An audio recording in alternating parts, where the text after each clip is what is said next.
This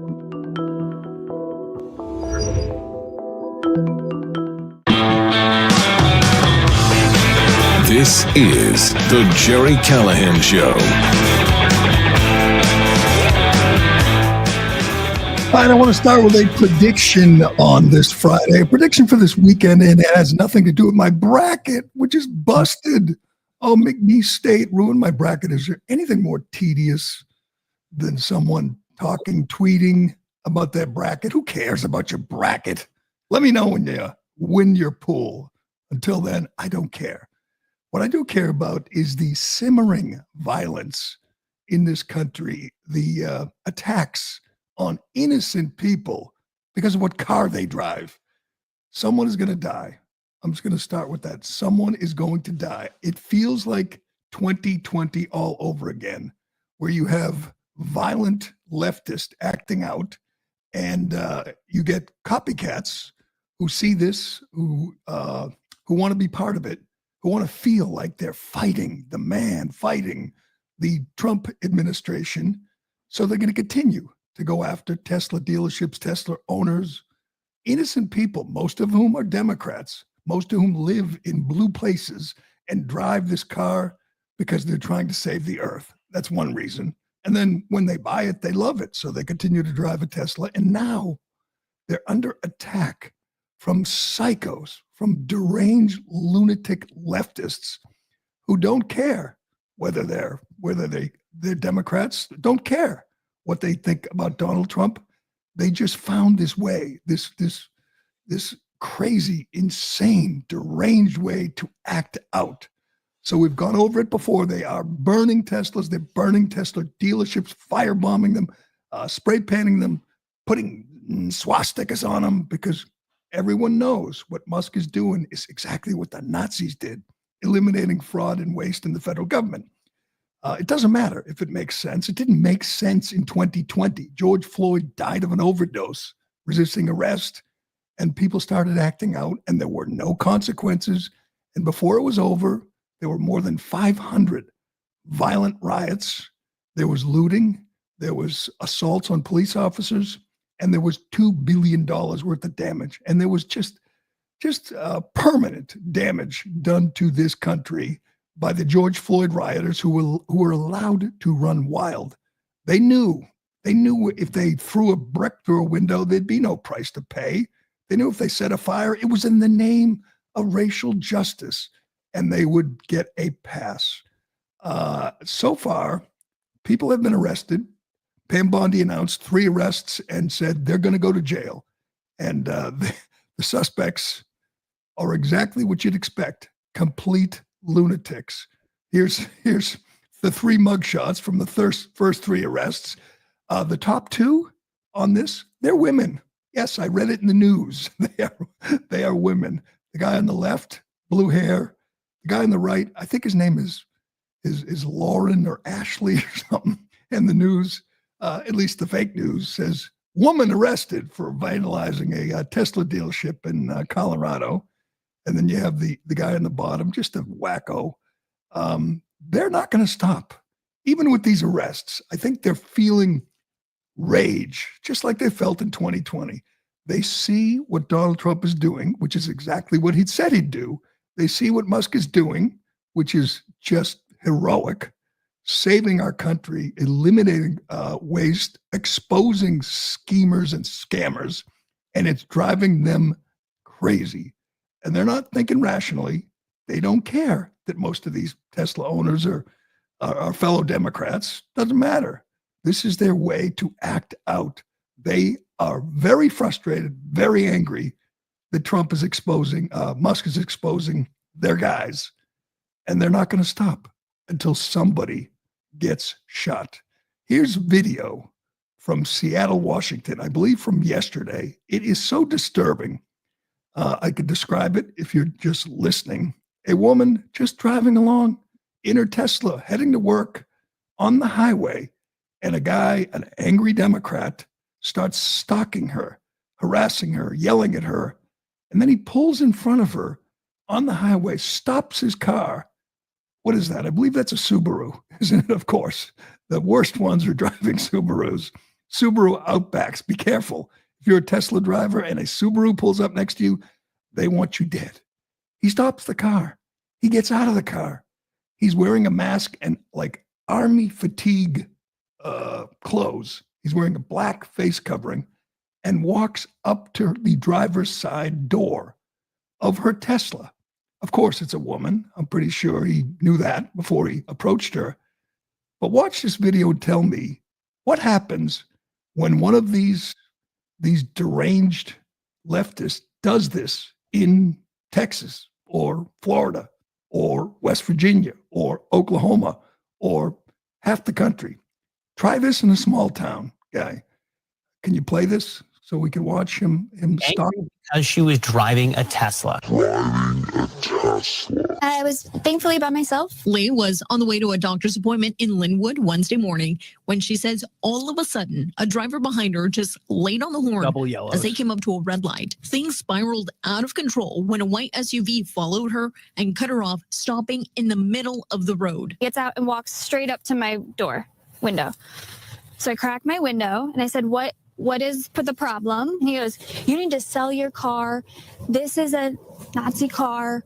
You're driving it. You need to sell your car. Lee says she's been driving a Tesla for the last 2 years. She says a man wearing a camouflage jacket and a ski mask attacked her for it. It's really sad, like that this is what's happening to people who honestly, it doesn't affect how I believe or what I believe.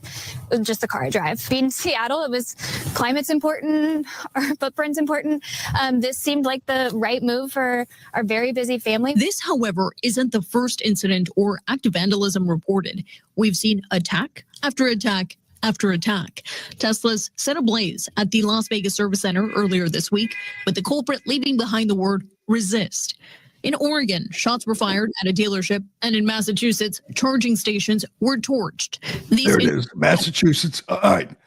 What happens to that guy? Ironhead, if you're in your Tesla and you have your sidearm on you, and he comes up to the window dressed like that, what happens? Well, if my kids are in the car, he's not getting anywhere near my window. I mean, she should back up and go around him and just take off and then go right to the police. Run him over. That would be okay too. This is not going to end well for these lunatics. It is not going to end well for one of them that just goes too far or does indeed try this in a small town in Texas. And I don't think they're going to stop, because even though you showed those 3 that have been arrested who are facing serious jail time, according to Pam Bondi, they are feeling emboldened. And when something like this happens, it triggers the lunatics. We saw it again in 2020. It triggers them and they say, I got to get involved here. I got to go to one of these Tesla takedown rallies, which are planned for March 29th, which is 8 days from now. They're going to show up at these Tesla dealerships. Here's another brilliant intellectual leader of the anti-Tesla movement. If you're watching along, it's a guy drops trowel and rubs his ass on a Tesla. Here's who we're dealing with. You tell me if that guy there or the guy in the fatigues are going to hear about what Pam Bondi did and the DOJ is doing, is prosecuting some of these psychos. Is that guy going to say, uh-oh, I better be careful. These cars have cameras. We're not dealing with criminal geniuses here. We're dealing with insane people who hate Musk, and they don't even know why they hate Musk. They just know he's a Nazi. They heard it. They read it. They saw it on a Reddit thread that Musk is a Nazi. So we're going to stop him. We have to act out. That's the problem. They're not thinking clearly. They're incapable of thinking clearly. So you're going to get this. You're going to get somebody approaching a Tesla. And granted, most Tesla owners aren't packing, but one of them is. And even if they're not packing, they're going to get, I'm not saying it's just the guys, the protesters, the crazy leftist. They're throwing Molotov cocktails. Eventually, one of them is going to kill someone. Eventually, when they shoot their guns into a Tesla dealership, they're going to hit someone. Could be a sales guy, could be a customer, could be a mechanic, but someone's going to die just like in 2020 when 25 people lost their lives in the name of racial justice. Get ready. Musk talked about this last night, and it must be so frustrating for him knowing that what he's doing is trying to save the country, trying to root out waste, fraud, corruption, trying to stop the out-of-control spending. That's all. That's it. He's trying to save his country. And for that, they're trying to ruin him. And by the way, Democrats, elected Democrats, are rooting this on. We went through it yesterday.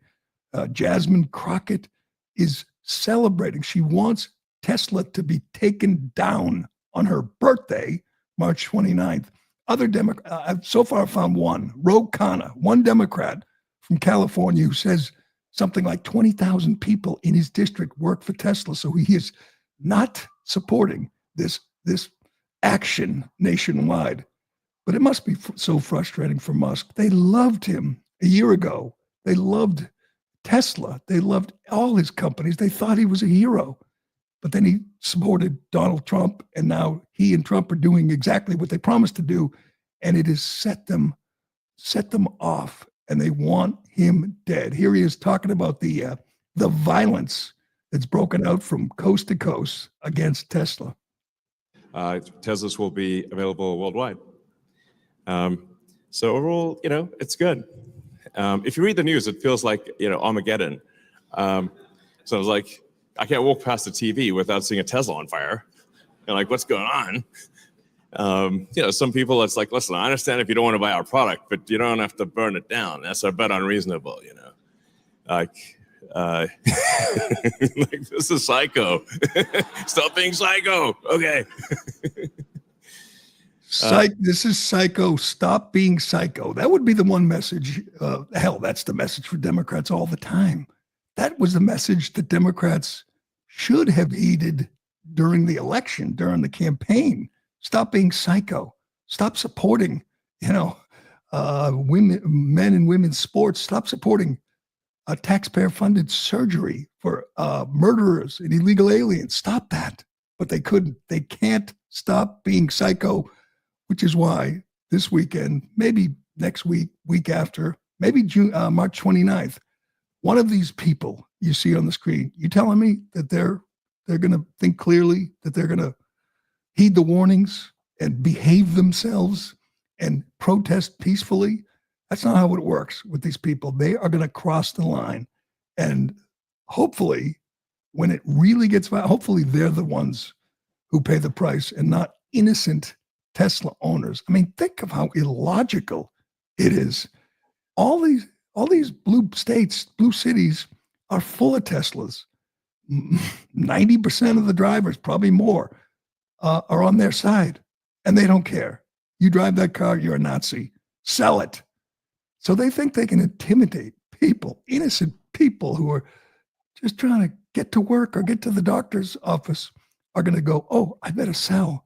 Are they going to hurt me? And now you have Tesla owners putting stickers on the car saying, I don't support Elon. I don't support Trump, in hopes that these lunatics won't hurt them. But I don't think they can be stopped. I think it's going to get worse before it gets better, because Trump is doing what he promised to do. And so is Musk.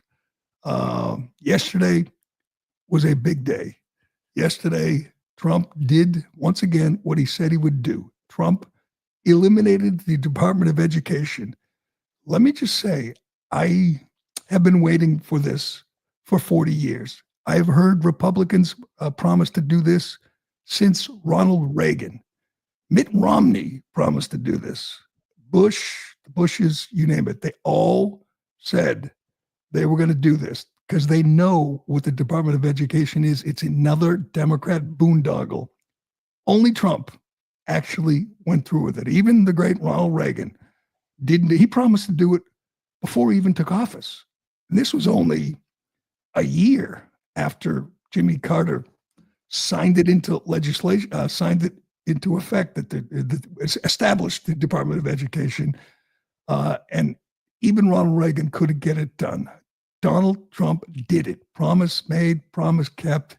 And it is this is great for so many reasons, mainly because they thought no one would ever do this, that they had protection. They thought it was untouchable, unlike, USAID or some of these global warming, climate change schemes. They thought this was the one that nobody has the balls to eliminate.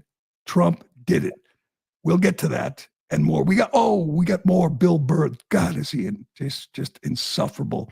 Bill Burr, who has gone full Howard Stern, full Howie Hamptons, and now has become the kind of person that the old Bill Burr would have mocked relentlessly. Where did he show up yesterday? Where else? With the ladies of The View. He fits in perfectly with them. We'll get to that and more, but first. Excuse me. Going online without ExpressVPN is like leaving your kids with the nearest stranger while you go to the restroom. They're probably not a kidnapper or a serial killer, but why would you ever take that chance? Every time you connect to an unencrypted network in cafes, hotels, airports, whatever, your online data is not secure. Any hacker on the same network can gain access to and steal your personal data, passwords, bank logins, credit cards, all of it. ExpressVPN stops hackers from stealing your data by creating a secure encrypted tunnel between your device and the internet. Plus, ExpressVPN works on all devices, phones, laptops, tablets, and more, so you can stay secure when you're on the go. It also comes with Identity Defender, a new suite of tools to get your data removed from data brokers, alert you when your data appears on the dark web, and even insure you against data theft for up to $1 million. For me, having online identity protection like ExpressVPN is a no-brainer. I've had my share of problems with online theft before, and it's just not worth the risk. Secure your online data today by visiting expressvpn.com/Gerry. That's expressvpn.com/Gerry to find out how you can get 4 extra months free. Go to expressvpn.com/Gerry. Oh, I love it. Elon Musk just pulled into the Department of Defense in an SUV. His crew, the Doge crew, is now at DOD, and I couldn't be happier. I love when people tell me, and I had a friend say this to me yesterday. Oh yeah, you love eliminating the Department of Education and USAID and EPA, but wait till they go to the DOD. And I'm like, what? I've been looking forward to this for a long time. There's so much fat in that department. And it's similar to the Department of Education, is they thought nobody was going to touch it because then they have to explain why they're against defense, why they're against the military. Well, I'm not against the military. I'm against fat, waste, pork. As we said a couple of months ago, we explained, I went through some of the budget in 2024. September 2024, the Department of Defense spent $6 million on lobster tails and $16 million on ribeye steaks. What do you think is going to happen when Elon Musk sees that little budget item? What? So Mark Milley, or in this case, Lloyd Austin, was spending $6 million on lobster. I think that's a good place to start. I'm not sure they're going to get to 20, 30, 50 billion, but there's so much pork, so much waste, and it's not in the rank and file. It's in the generals and the bureaucrats. They have been living like kings, and that is over now. That's something the whole country should be thrilled about. The whole country. We're not going to, the generals, the bureaucrats are no longer going to eat lobster on your dime. You okay with that? Anybody? Anyone have a problem? Anyone want to make sure that the generals continue to have lobster for lunch? Because I think it's a great idea. And I look forward to them cutting and slashing in the Department of Defense, just like they've done in all these other departments. I have to give, before we get to Ronald Reagan and all the other people who promised to get rid of the Department of Education, you have to give Jimmy Carter credit here. I haven't done that very often in my life. But on October 17th, 1979, Jimmy Carter established the Department of Education. And it was probably always intended to be a Democrat boondoggle, a big building full of bureaucrats all making big money. I think the average employee at the Department of Education made like $144,000 a year. It has 4,000 employees. It spends $250 billion a year. It has spent more than $3 trillion since it was established. And now Democrats and teachers unions and senators, congressmen, they're all screaming, oh, it's going to hurt the kids, the teachers. Well, none of those 4,000 people are teachers. None of them are kids. They're bureaucrats. It's the best example yet of just this entrenched bureaucracy. And the day they established it, they knew it would have this cone of protection around it, because who wants to eliminate the Department of Education? You're against education? And again, even Republicans said they were going to, eliminate it or reduce it, and they didn't have the guts. They didn't have the nerve to go against the all-powerful teachers union and the crazy Democrats who are going to scream and kick and cry. And Trump did it.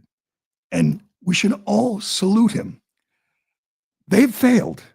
In the last 40 years, they've failed. If this was a business, if this were a sports team, a sports franchise, you would say, wait, you spend more than any country on earth on education through the federal government, through this department, and our kids can't read at grade level. I'm sure you've seen some of the numbers. Excuse me. Right now, at grade 4, 39% kids are proficient in math, 31 in reading. Grade 8, 28% proficient in math, 30% proficient in reading. So 70% of 8th graders can't read at grade level, the lowest level ever. And you want to keep this going? It's not working. The way we're doing it is not working. It's costing a lot of money, more than any country on earth by far. And the results are terrible. So what's the defense? Here's a chart for you. In Illinois, not a single student can read at grade level in 30 Illinois schools. Not one.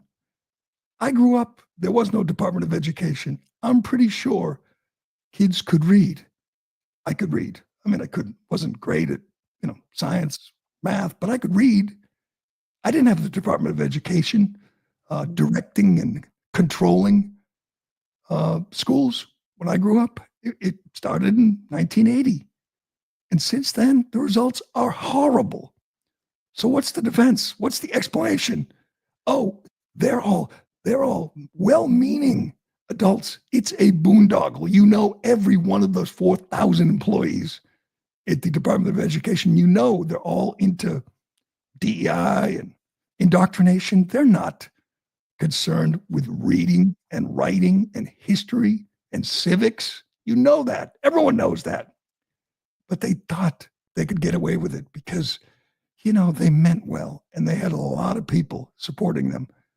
But this is perhaps the biggest Democrat boondoggle of them all. And Carter knew it.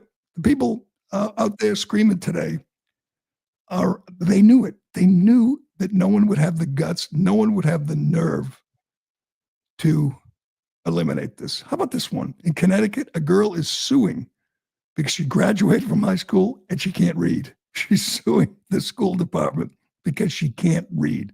Linda McMahon, the new Secretary of Education, said for every dollar from the federal government, 47 cents goes to regulatory compliance.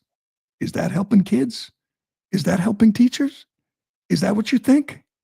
It's not true. Even the crazy, even Liz Warren, even Randy Weingartner knows that this isn't working. They know that the DOE and the 4,000 bureaucrats have nothing to do with helping children, helping teachers. What do you think they can do with that $250 billion a year if it goes to local communities, towns, states? You think they could do some good? You think maybe that money could go to teachers, students, parents, or to classrooms, as opposed to bureaucrats in Washington. This is going to work. This is, I mean, can't get much worse than 30% of eighth graders who know how to read. What we're doing is not working. It's costing a fortune, but it's not working. Let's do Ronald Reagan, and then we'll get to Trump explaining this yesterday. Because again, even Trump, he had 4 years. He didn't do it the first time. He learned his lesson. He promised to do it in the campaign, and he did it. And people are shocked, not just because they're losing this boondoggle, but because a guy who promised to do something actually did it. They've rarely seen this before. A candidate who became president and did what he said he would do. Here's the great Ronald Reagan talking about the Department of Education just before he took office for the first time. I propose, and would have already started, if your hypothesis is correct, a planned and orderly transfer back to the states and local communities of functions the federal government has usurped and which it has proven it is incapable of operating. And one of the first of those would be welfare. One of the second would be in the field of education. I would like to dissolve the $10 billion National Department of Education created by President Carter and turn schools back to the local school districts where we built the greatest public school system the world has ever seen. I think I can make a case that the decline in the quality of public education began when federal aid became federal interference. That was 1980, January of 1980. He had 8 years. He didn't do it. George H. Bush had 4 years. George W. Bush had 8 years. Donald Trump had 4 years. None of them did it because it was hard. It's hard to do this. It's hard, and it's I don't know if it's unpopular, but it's certainly unpopular with a lot of people. It was created as a gift to the National Education Association, the NEA. That's why it was created, as a gift to the unions, and the unions are kicking and screaming, but everybody knows these unions have failed the kids. Here's Trump yesterday announcing this order to eliminate all these bureaucrats and send the money to the states. To be returning education very simply back to the states where it belongs. And this is a very popular thing to do, but much more importantly, it's a common sense thing to do, and it's going to work. Absolutely, it's going to work. And I can tell you from dealing with the governors and others in the state, they want it so badly. They want to take their children back and really teach their children individually. Probably the cost will be half, and the education will be maybe many, many times better. So we look forward to this. Did you hear what Reagan said, by the way? $10 billion a year. It's now $260 billion a year. And the results have gone incrementally worse. So what's the argument against this? What is it that, I'm sorry, Musk is going to steal that money, right? All those Doge guys, God knows they're just trying to steal your money. It's absurd. It's the right thing to do. And it doesn't sound good to some people, who operate on emotion and the visceral reaction. They say, you're going to eliminate a Department of, but what about the kids? What about the kids?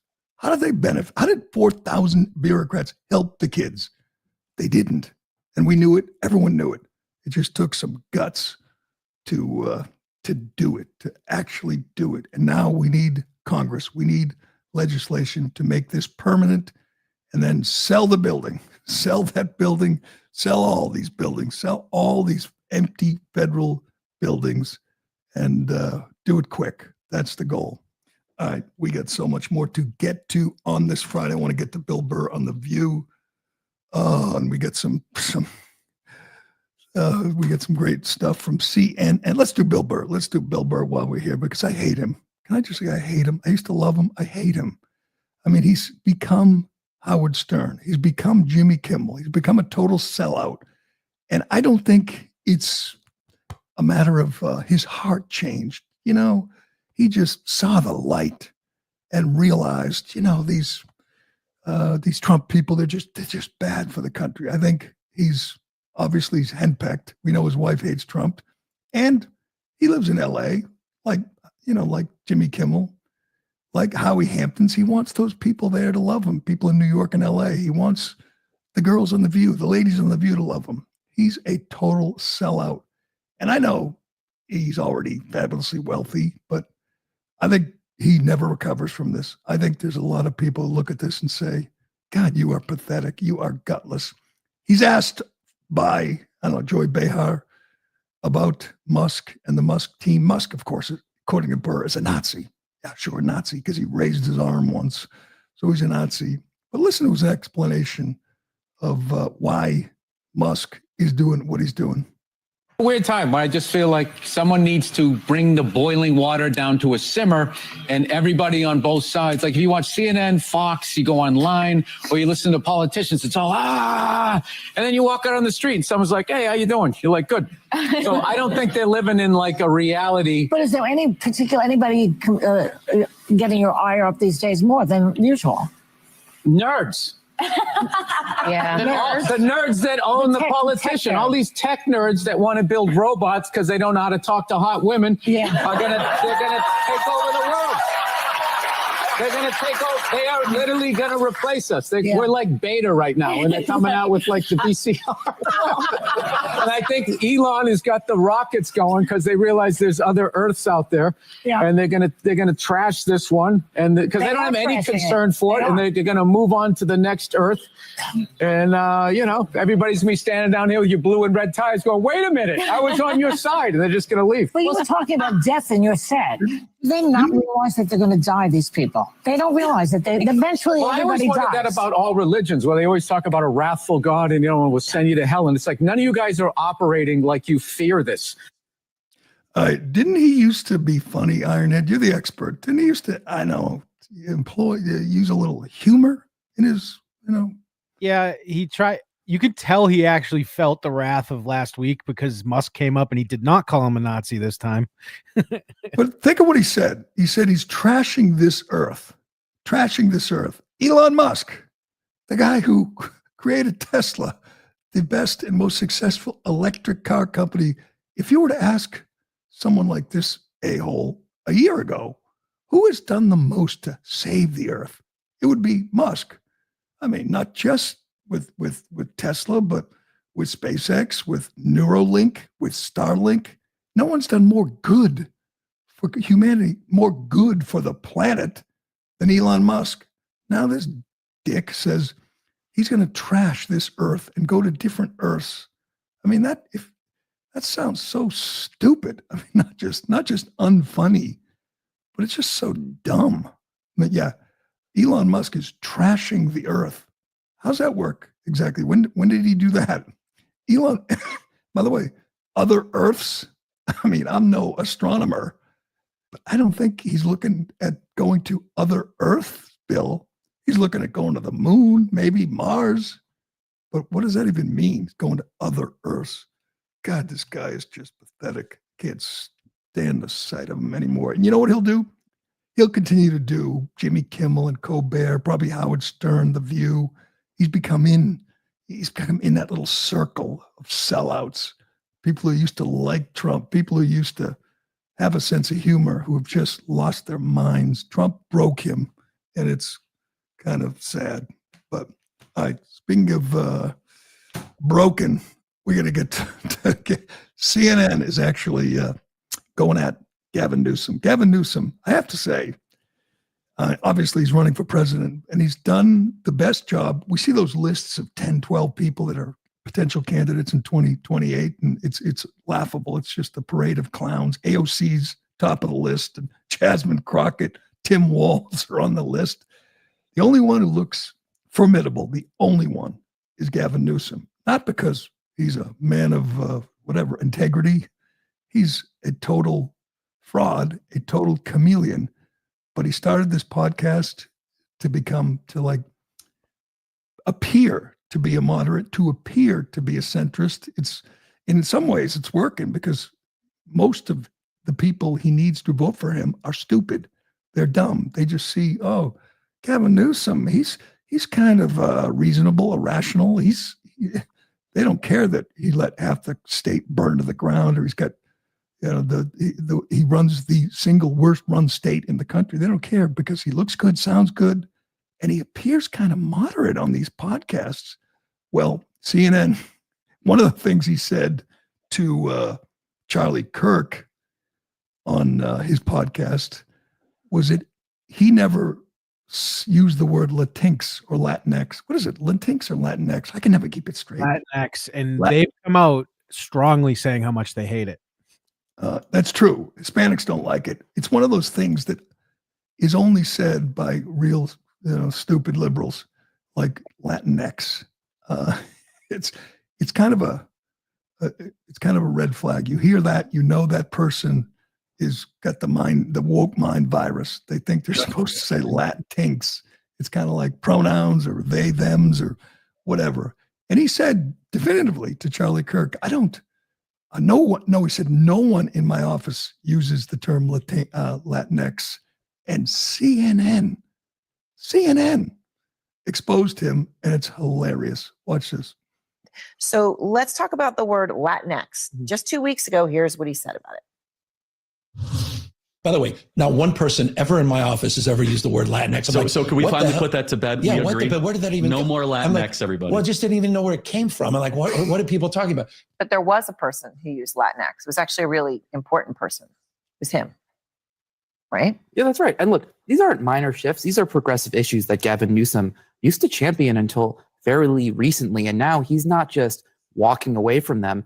He's sort of acting like they were never legitimate with that clip talking about Latinx in the first place. But let's take Latinx. We did find somebody who used it repeatedly in his office. Let's take a listen to this. I hope we can really paint a picture in terms of our consciousness of how impactful this has been on the Latinx community. Latinx Black communities. You've got politicians that are banning not assault rifles, but the word Latinx. They're not even serious. We'll defend him. He hasn't used it seriously in 5 years. That is so good. And, there'll be so much material if he runs for president, but he'll turn around today and say, I never said that. Again, he has a big advantage is the people he needs to win over are really dumb, really ill-informed.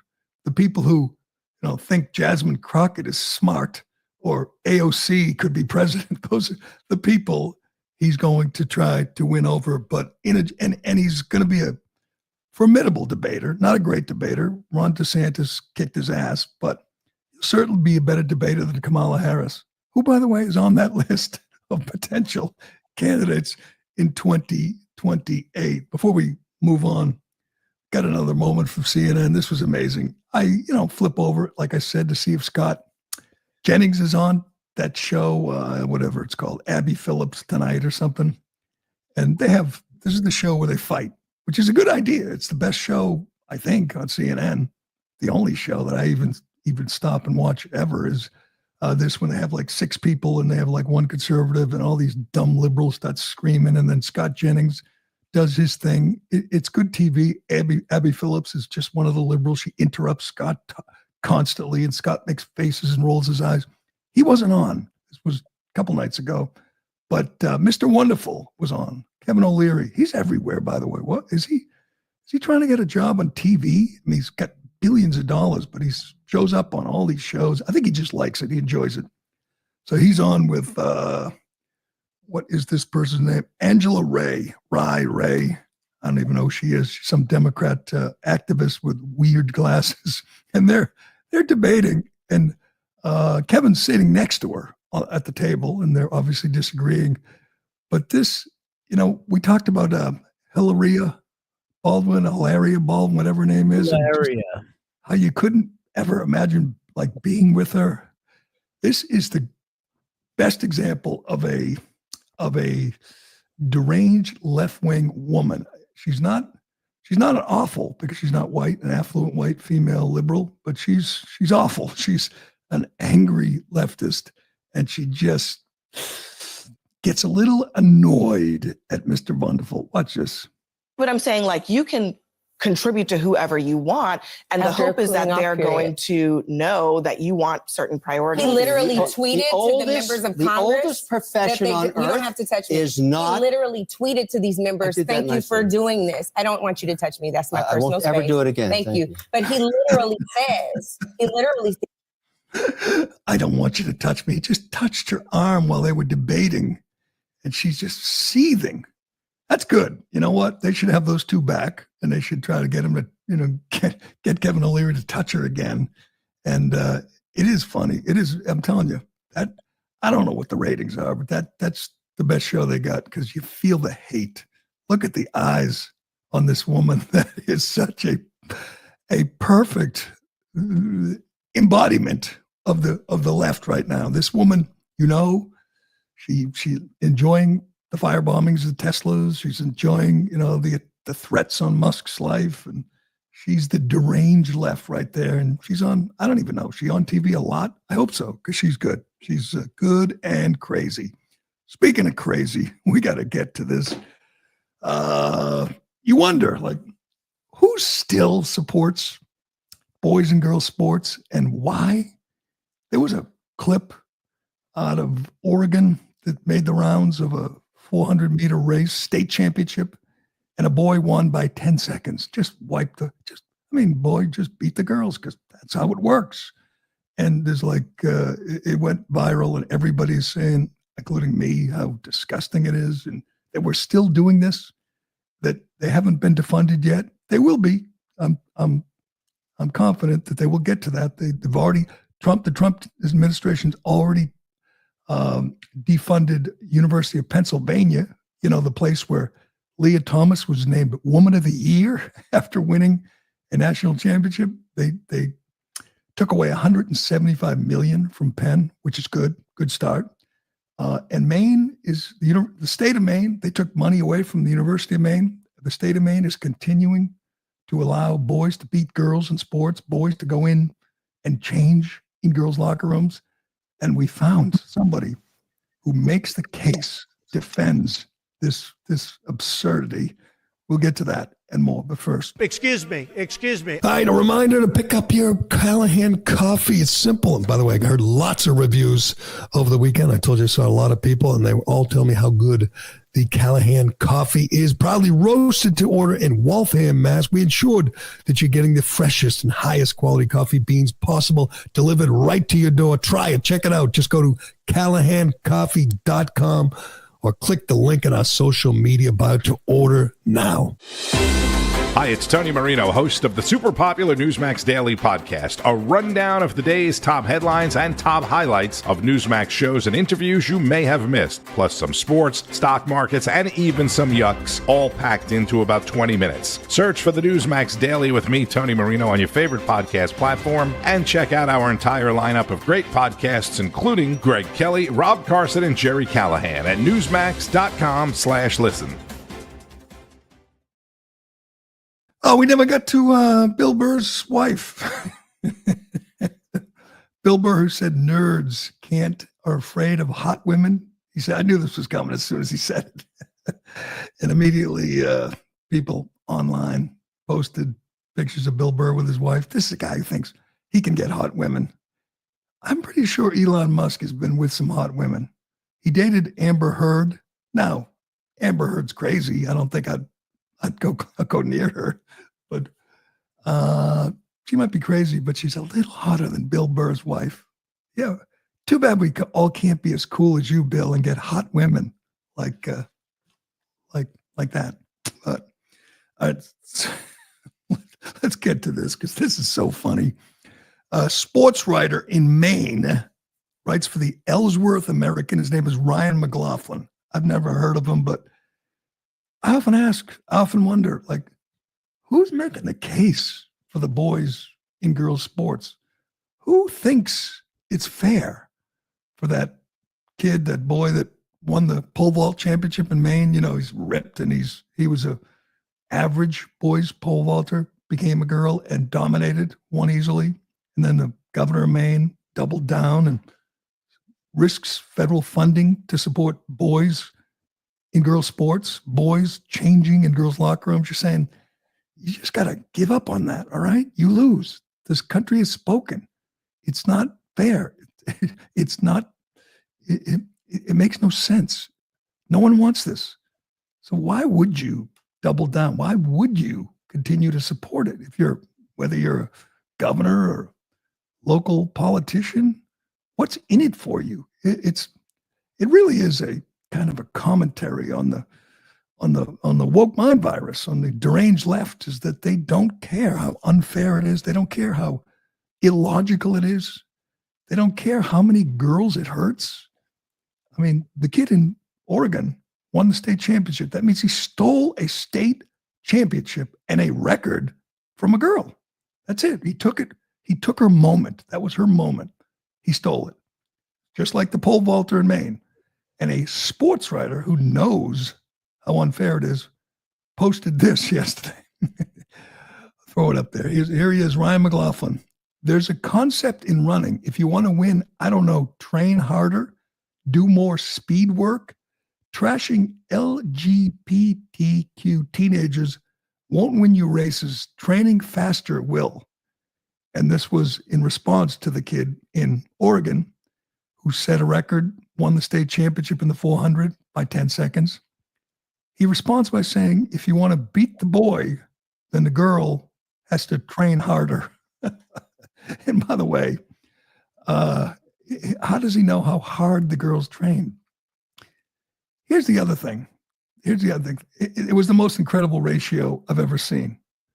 His account is gone. He eliminated his Twitter account after this. Yep. So the last I saw, there was like 2,000 comments and like 3 likes. It was the biggest ratio I've ever seen. His bio says, Mainer, sports editor of the Ellsworth American. Man, and he's a runner. He's a runner. So he knows what he's saying is a lie. He knows it. And by the way, he writes LBGTQ. Nobody has got any problem with LGB. Q. I don't even know what that is, but queer. I thought it was questioning, but whatever. Doesn't matter. You know, if the runner's queer or lesbian or gay or bi, nobody cares. Most people probably don't even know. It's the T, stupid. It's the T, because a T is not a girl. The T is a boy, and boys have an advantage. And it feels pointless at this point. Why are we even debating this? Why is it even an issue? The country has spoken overwhelmingly. Democrats, Republicans, independents.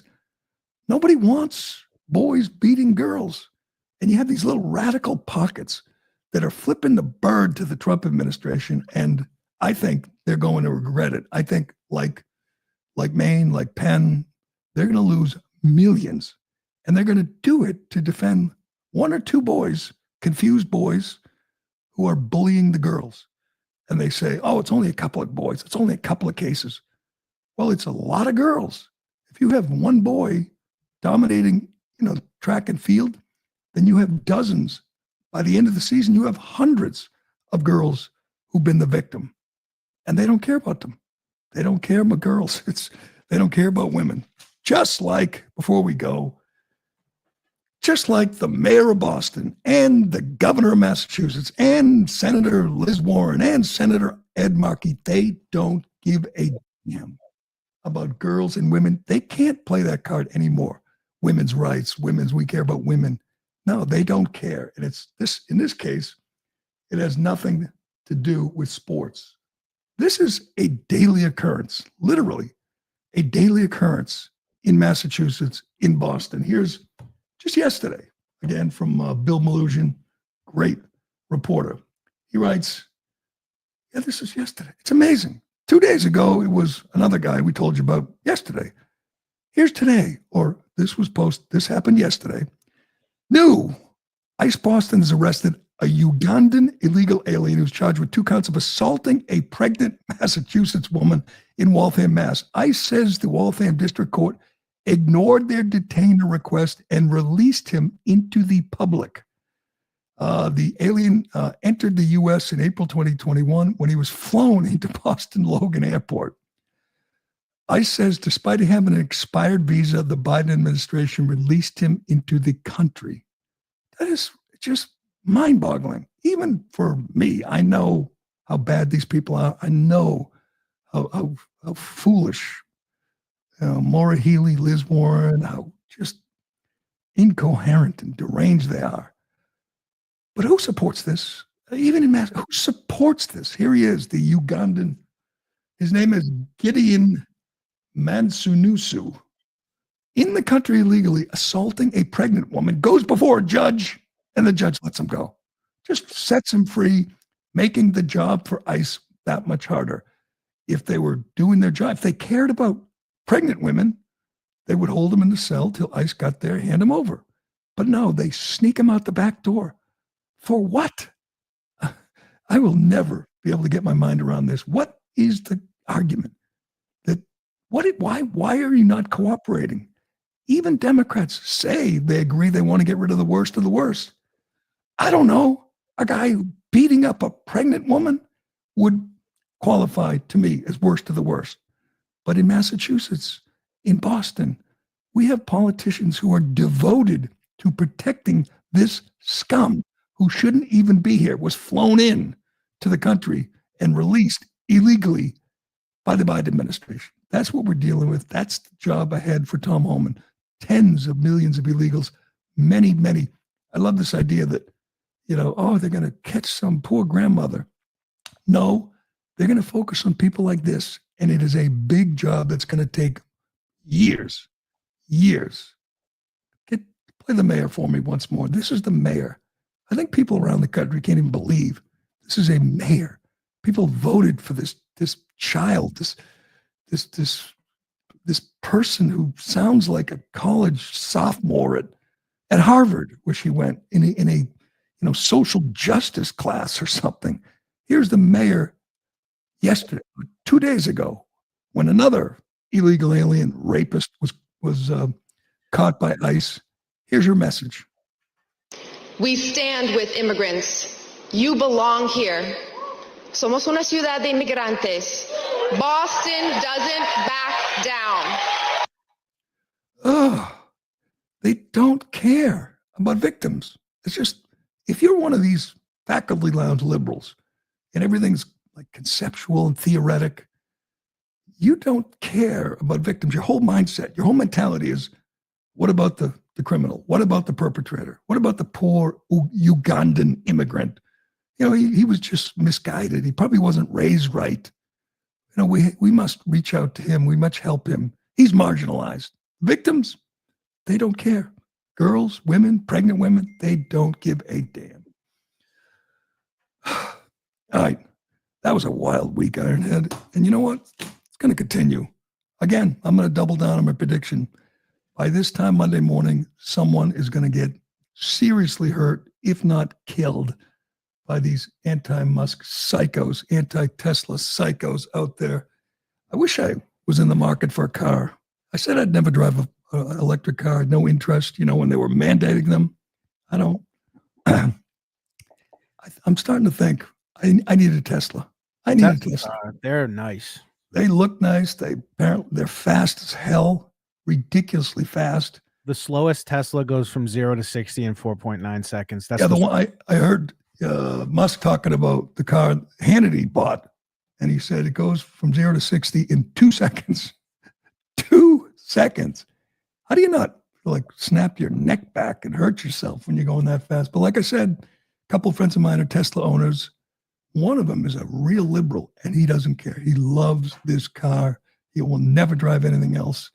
I think it might not make up for the damage these psychos are doing, but I think there's going to be a real push from conservatives and decent people in this country to take a second look when they're car shopping and say, maybe I should do the right thing, the patriotic thing, and buy the most American car. Every part in a set Tesla is made in America. Everyone should buy American. And you know what? They should buy a Tesla because we have to do something about the climate crisis. We have to do something. We only have 5 years left or the world's going to end. I'm going to buy into the whole climate hoax now just to get people to buy Teslas and support the great man, Elon Musk and his Doge team. But all right, we will leave it there for today and for this week. Thanks for watching. Thanks for listening. Don't forget to subscribe on Apple and Spotify. I'm Gerry Callahan. This is The Callahan Show, and we'll do it again Monday morning. Thank you. Thank you. Thank you. Thank you. Thank you. Oh my God. Is she crazy? Thank you. Thank you Wow. all. Thank you so very much. Thank you, everyone. Thank you, everyone. Thank you. Oh, too many thank yous.